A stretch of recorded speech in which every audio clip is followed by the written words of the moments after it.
Esther. Esther 1. Now in the days of Ahasuerus, the Ahasuerus who reigned from India to Ethiopia over 127 provinces. In those days, when King Ahasuerus sat on his royal throne in Susa, the capital, in the 3rd year of his reign he gave a feast for all his officials and servants. The army of Persia and Media and the nobles and governors of the provinces were before him, while he showed the riches of his royal glory and the splendor and pomp of his greatness for many days, 180 days. And when these days were completed, the king gave for all the people present in Susa, the citadel, both great and small, a feast lasting for 7 days in the court of the garden of the king's palace. There were white cotton curtains and violet hangings fastened with cords of fine linen and purple to silver rods and marble pillars, and also couches of gold and silver on a mosaic pavement of porphyry, marble, mother-of-pearl, and precious stones. Drinks were served in golden vessels, vessels of different kinds, and the royal wine was lavished according to the bounty of the king. And drinking was according to this edict: there is no compulsion, for the king had given orders to all the staff of his palace to do as each man desired. Queen Vashti also gave a feast for the women in the palace that belonged to King Ahasuerus. On the 7th day, when the heart of the king was merry with wine, he commanded Mehuman, Biztha, Harbona, Bigtha, and Abagtha, Zethar, and Carcass, the 7 eunuchs who served in the presence of King Ahasuerus, to bring Queen Vashti before the king with her royal crown, in order to show the peoples and the princes her beauty, for she was lovely to look at. But Queen Vashti refused to come at the king's command delivered by the eunuchs. At this, the king became enraged, and his anger burned within him. Then the king said to the wise men who knew the times, for this was the king's procedure toward all who were versed in law and judgment, the men next to him being Karshena, Shethar, Admatha, Tarshish, Meres, Marsena, and Memucan, the 7 princes of Persia and Media who saw the king's face and sat first in the kingdom. According to the law, what is to be done to Queen Vashti? Because she has not performed the command of King Ahasuerus, delivered by the eunuchs. Then Memucan said in the presence of the king and the officials, Not only against the king has Queen Vashti done wrong, but also against all the officials and all the peoples who are in all the provinces of King Ahasuerus. For the queen's behavior will be made known to all women, causing them to look at their husbands with contempt, since they will say, King Ahasuerus commanded Queen Vashti to be brought before him, and she did not come. This very day the noble women of Persia and Media, who have heard of the queen's behavior, will say the same to all the king's officials, and there will be contempt and wrath in plenty. If it please the king, let a royal order go out from him, and let it be written among the laws of the Persians and the Medes, so that it may not be repealed, that Vashti is never again to come before King Ahasuerus. And let the king give her royal position to another who is better than she. So when the decree made by the king is proclaimed throughout all his kingdom, for it is vast, all women will give honor to their husbands, high and low alike. This advice pleased the king and the princes, and the king did as Memucan proposed. He sent letters to all the royal provinces, to every province in its own script, and to every people in its own language, that every man be master in his own household, and speak according to the language of his people. Esther 2. After these things, when the anger of King Ahasuerus had abated, he remembered Vashti and what she had done and what had been decreed against her. Then the king's young men who attended him said, Let beautiful young virgins be sought out for the king, and let the king appoint officers in all the provinces of his kingdom to gather all the beautiful young virgins to the harem in Susa, the capital, under custody of Hegai, the king's eunuch, who is in charge of the women. Let their cosmetics be given them, and let the young woman who pleases the king be queen instead of Vashti." This pleased the king, and he did so. Now there was a Jew in Susa the citadel, whose name was Mordecai, the son of Jair, son of Shimei, son of Kish, a Benjaminite, who had been carried away from Jerusalem among the captives carried away with Jeconiah king of Judah, whom Nebuchadnezzar king of Babylon had carried away. He was bringing up Hadassah, that is Esther, the daughter of his uncle, for she had neither father nor mother. The young woman had a beautiful figure and was lovely to look at, and when her father and her mother died, Mordecai took her as his own daughter. So when the king's order and his edict were proclaimed, and when many young women were gathered in Susa the citadel in custody of Hegai, Esther also was taken into the king's palace and put in custody of Hegai, who had charge of the women. And the young woman pleased him and won his favor, and he quickly provided her with her cosmetics and her portion of food, and with 7 chosen young women from the king's palace, and advanced her and her young women to the best place in the harem. Esther had not made known her people or kindred, for Mordecai had commanded her not to make it known. And every day Mordecai walked in front of the court of the harem to learn how Esther was and what was happening to her. Now when the turn came for each young woman to go into King Ahasuerus, after being 12 months under the regulations for the women, since this was the regular period of their beautifying, 6 months with oil of myrrh and 6 months with spices and ointments for women, when the young woman went in to the king in this way, she was given whatever she desired to take with her from the harem to the king's palace. In the evening she would go in, and in the morning she would return to the second harem in custody of Sheashgaz, the king's eunuch, who was in charge of the concubines. She would not go in to the king again unless the king delighted in her, and she was summoned by name. When the turn came for Esther, the daughter of Abihail, the uncle of Mordecai, who had taken her as his own daughter, to go into the king, she asked for nothing except what Hegai, the king's eunuch, who had charge of the women, advised.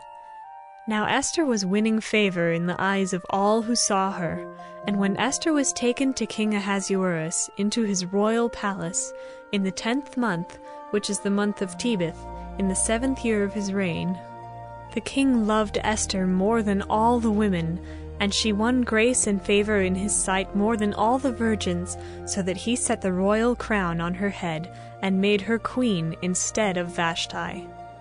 Then the king gave a great feast for all his officials and servants. It was Esther's feast.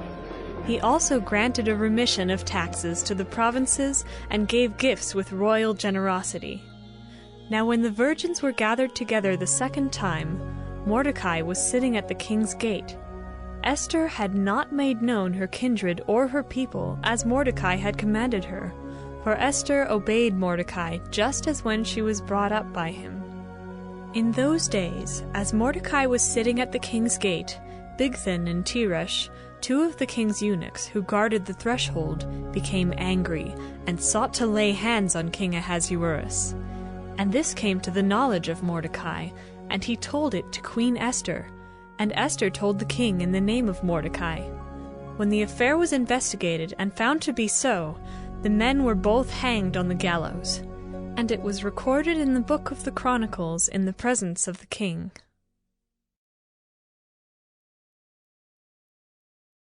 Esther 3. After these things, King Ahasuerus promoted Haman the Agagite, the son of Hammedatha, and advanced him, and set his throne above all the officials who were with him.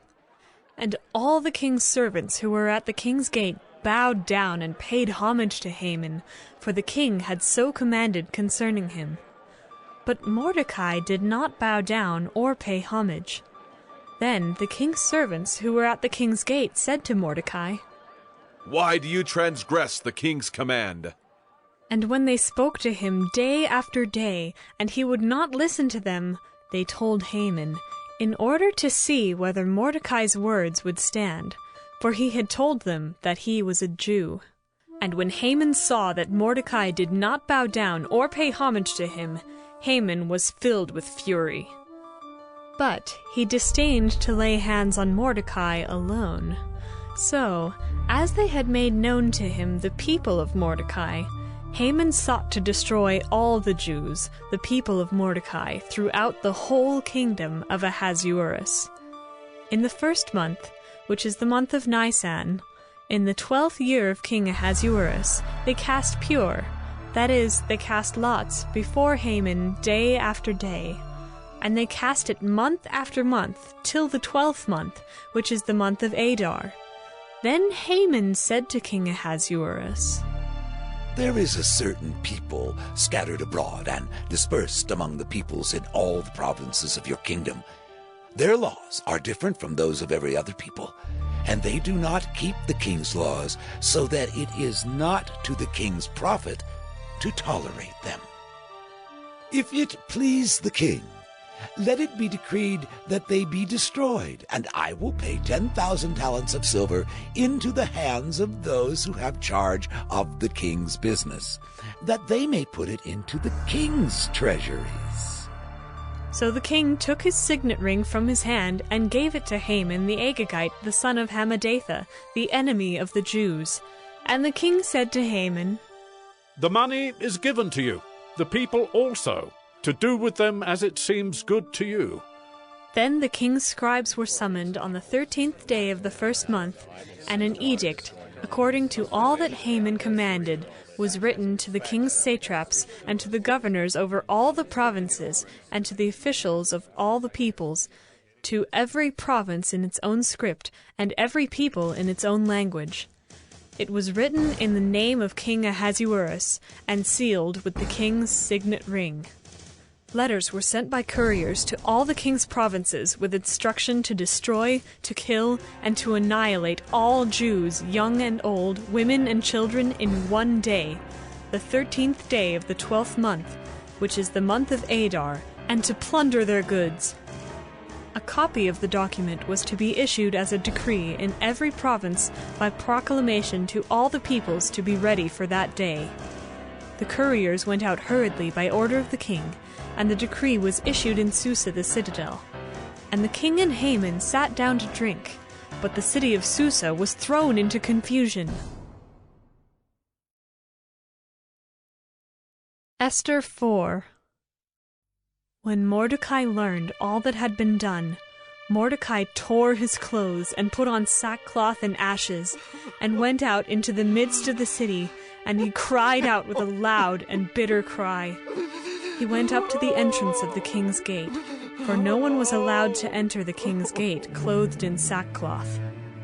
And in every province, wherever the king's command and his decree reached, there was great mourning among the Jews, with fasting and weeping and lamenting, and many of them lay in sackcloth and ashes. When Esther's young women and her eunuchs came and told her, the queen was deeply distressed. She sent garments to clothe Mordecai so that he might take off his sackcloth, but he would not accept them. Then Esther called for Hathach, one of the king's eunuchs, who had been appointed to attend her, and ordered him to go to Mordecai to learn what this was and why it was. Hathach went out to Mordecai in the open square of the city in front of the king's gate, and Mordecai told him all that had happened to him, and the exact sum of money that Haman had promised to pay into the king's treasuries for the destruction of the Jews. Mordecai also gave him a copy of the written decree issued in Susa for their destruction, that he might show it to Esther and explain it to her and command her to go to the king to beg his favor and plead with him on behalf of her people. And Hathach went and told Esther what Mordecai had said. Then Esther spoke to Hathach and commanded him to go to Mordecai and say, All the king's servants and the people of the king's provinces know that if any man or woman goes to the king inside the inner court without being called, there is but one law, to be put to death, except the one to whom the king holds out the golden scepter so that he may live. But as for me, I have not been called to come into the king these 30 days. And they told Mordecai what Esther had said. Then Mordecai told them to reply to Esther. Do not think to yourself that in the king's palace you will escape any more than all the other Jews. For if you keep silent at this time, relief and deliverance will rise for the Jews from another place, but you and your father's house will perish. And who knows whether you have not come to the kingdom for such a time as this? Then Esther told them to reply to Mordecai. Go, gather all the Jews to be found in Susa, and hold a fast on my behalf. And do not eat or drink for 3 days, night or day. I and my young women will also fast as you do. Then I will go to the king, though it is against the law, and if I perish, I perish. Mordecai then went away and did everything as Esther had ordered him. Esther 5. On the 3rd day, Esther put on her royal robes and stood in the inner court of the king's palace in front of the king's quarters, while the king was sitting on his royal throne inside the throne room opposite the entrance to the palace. And when the king saw Queen Esther standing in the court, she won favor in his sight, and he held out to Esther the golden scepter that was in his hand. Then Esther approached and touched the tip of the scepter, and the king said to her, What is it, Queen Esther? What is your request? It shall be given you, even to the half of my kingdom. And Esther said, If it please the king, let the king and Haman come today to a feast that I have prepared for the king. Then the king said, Bring Haman quickly, so that we may do as Esther has asked. So the king and Haman came to the feast that Esther had prepared. And as they were drinking wine after the feast, the king said to Esther, What is your wish? It shall be granted you. And what is your request? Even to the half of my kingdom it shall be fulfilled.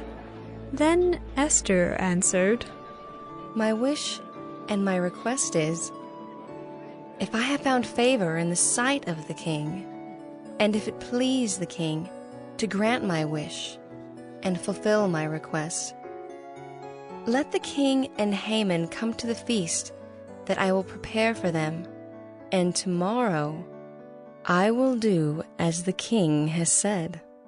And Haman went out that day joyful and glad of heart.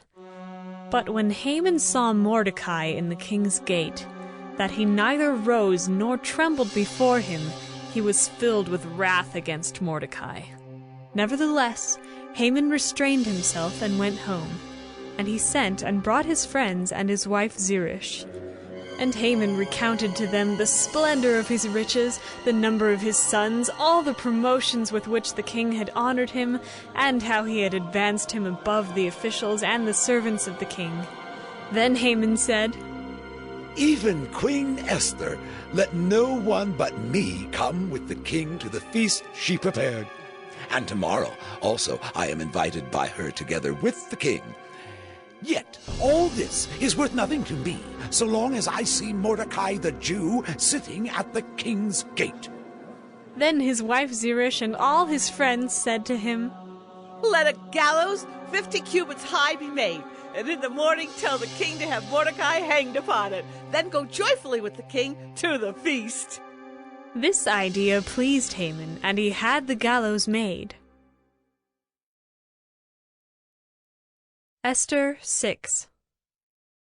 On that night the king could not sleep, and he gave orders to bring the book of memorable deeds, the Chronicles, and they were read before the king. And it was found written how Mordecai had told about Bigthana and Teresh, 2 of the king's eunuchs who guarded the threshold, and who had sought to lay hands on King Ahasuerus. And the king said, What honor or distinction has been bestowed on Mordecai for this? The king's young men who attended him said, Nothing has been done for him. And the king said, Who is in the court? Now Haman had just entered the outer court of the king's palace to speak to the king about having Mordecai hanged on the gallows that he had prepared for him. And the king's young men told him, Haman is there, standing in the court. And the king said, Let him come in. So Haman came in, and the king said to him, What should be done to the man whom the king delights to honor? And Haman said to himself, Whom would the king delight to honor more than me?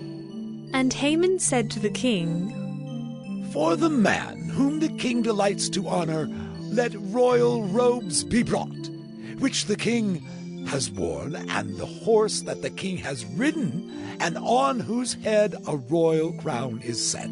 And let the robes and the horse be handed over to one of the king's most noble officials. Let them dress the man whom the king delights to honor, and let them lead him on the horse through the square of the city, proclaiming before him, Thus shall it be done to the man whom the king delights to honor. Then the king said to Haman, Hurry, take the robes and the horse, as you have said, and do so to Mordecai the Jew, who sits at the king's gate. Leave out nothing that you have mentioned. So Haman took the robes and the horse, and he dressed Mordecai and led him through the square of the city, proclaiming before him, Thus shall it be done to the man whom the king delights to honor. Then Mordecai returned to the king's gate. But Haman hurried to his house, mourning and with his head covered. And Haman told his wife Zeresh and all his friends everything that had happened to him. Then his wise men and his wife Zeresh said to him, If Mordecai, before whom you have begun to fall, is of the Jewish people, you will not overcome him, but will surely fall before him. While they were yet talking with him, the king's eunuchs arrived and hurried to bring Haman to the feast that Esther had prepared. Esther 7. So the king and Haman went in to feast with Queen Esther. And on the second day, as they were drinking wine after the feast, the king again said to Esther, What is your wish, Queen Esther? It shall be granted you. And what is your request? Even to the half of my kingdom it shall be fulfilled. Then Queen Esther answered, If I have found favor in your sight, O king, and if it please the king, let my life be granted me, for my wish, and my people for my request. For we have been sold, I and my people, to be destroyed, to be killed, and to be annihilated. If we had been sold merely as slaves, men and women, I would have been silent, for our affliction is not to be compared with the loss to the king.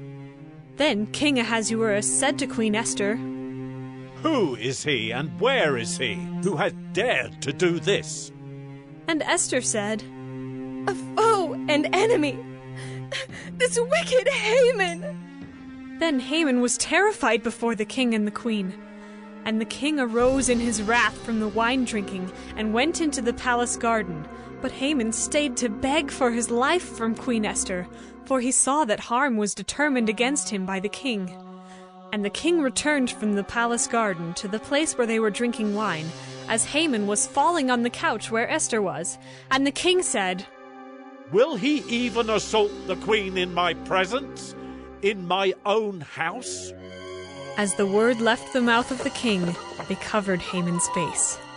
Then Harbona, one of the eunuchs in attendance on the king, said, Moreover, the gallows that Haman has prepared for Mordecai, whose word saved the king, is standing at Haman's house, 50 cubits high. And the king said, Hang him on that. So they hanged Haman on the gallows that he had prepared for Mordecai. Then the wrath of the king abated. Esther 8. On that day, King Ahasuerus gave to Queen Esther the house of Haman, the enemy of the Jews. And Mordecai came before the king, for Esther had told what he was to her. And the king took off his signet ring, which he had taken from Haman, and gave it to Mordecai. And Esther set Mordecai over the house of Haman. Then Esther spoke again to the king. She fell at his feet and wept and pleaded with him to avert the evil plan of Haman the Agagite and the plot that he had devised against the Jews. When the king held out the golden scepter to Esther, Esther rose and stood before the king, and she said, "If it please the king, and if I have found favor in his sight, and if the thing seems right before the king, and I am pleasing in his eyes, let an order be written to revoke the letters devised by Haman the Agagite, the son of Hammedatha, which he wrote to destroy the Jews, who are in all the provinces of the king. For how can I bear to see the calamity that is coming to my people? Or how can I bear to see the destruction of my kindred?" Then King Ahasuerus said to Queen Esther and to Mordecai the Jew, "Behold, I have given Esther the house of Haman, and they have hanged him on the gallows because he intended to lay hands on the Jews. But you may write as you please with regard to the Jews in the name of the king, and seal it with the king's ring. For an edict written in the name of the king and sealed with the king's ring cannot be revoked." The king's scribes were summoned at that time, in the 3rd month, which is the month of Sivan, on the 23rd day. And an edict was written, according to all that Mordecai commanded concerning the Jews, to the satraps and the governors and the officials of the provinces from India to Ethiopia, 127 provinces, to each province in its own script, and to each people in its own language, and also to the Jews in their script and their language. And he wrote in the name of King Ahasuerus, and sealed it with the king's signet ring.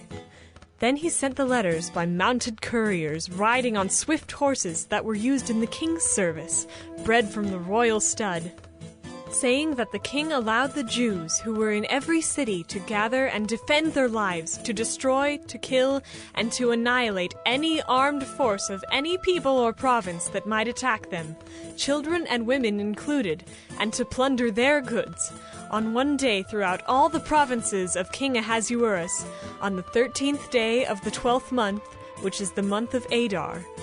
A copy of what was written was to be issued as a decree in every province, being publicly displayed to all peoples, and the Jews were to be ready on that day to take vengeance on their enemies.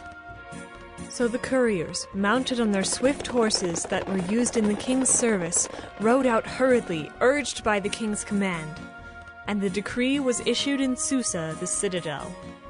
Then Mordecai went out from the presence of the king in royal robes of blue and white, with a great golden crown and a robe of fine linen and purple, and the city of Susa shouted and rejoiced. The Jews had light and gladness and joy and honor. And in every province and in every city, wherever the king's command and his edict reached, there was gladness and joy among the Jews, a feast and a holiday. And many from the peoples of the country declared themselves Jews, for fear of the Jews had fallen on them. Esther 9. Now in the 12th month, which is the month of Adar, on the 13th day of the same, when the king's command and edict were about to be carried out, on the very day when the enemies of the Jews hoped to gain the mastery over them, the reverse occurred. The Jews gained mastery over those who hated them. The Jews gathered in their cities throughout all the provinces of King Ahasuerus to lay hands on those who sought their harm. And no one could stand against them, for the fear of them had fallen on all peoples. All the officials of the provinces and the satraps and the governors and the royal agents also helped the Jews, for the fear of Mordecai had fallen on them. For Mordecai was great in the king's house, and his fame spread throughout all the provinces, for the man Mordecai grew more and more powerful. The Jews struck all their enemies with the sword, killing and destroying them, and did as they pleased to those who hated them. In Susa the citadel itself the Jews killed and destroyed 500 men, and also killed Parshandatha, and Dalphon, and Aspatha, and Poratha, and Adalia, and Aridatha, and Parmashta, and Arisai, and Aridai, and Vizatha, the 10 sons of Haman, the son of Hammedatha, the enemy of the Jews, but they laid no hand on the plunder. That very day the number of those killed in Susa the citadel was reported to the king. And the king said to Queen Esther, In Susa the citadel the Jews have killed and destroyed 500 men, and also the 10 sons of Haman. What then have they done in the rest of the king's provinces? Now what is your wish? It shall be granted to you.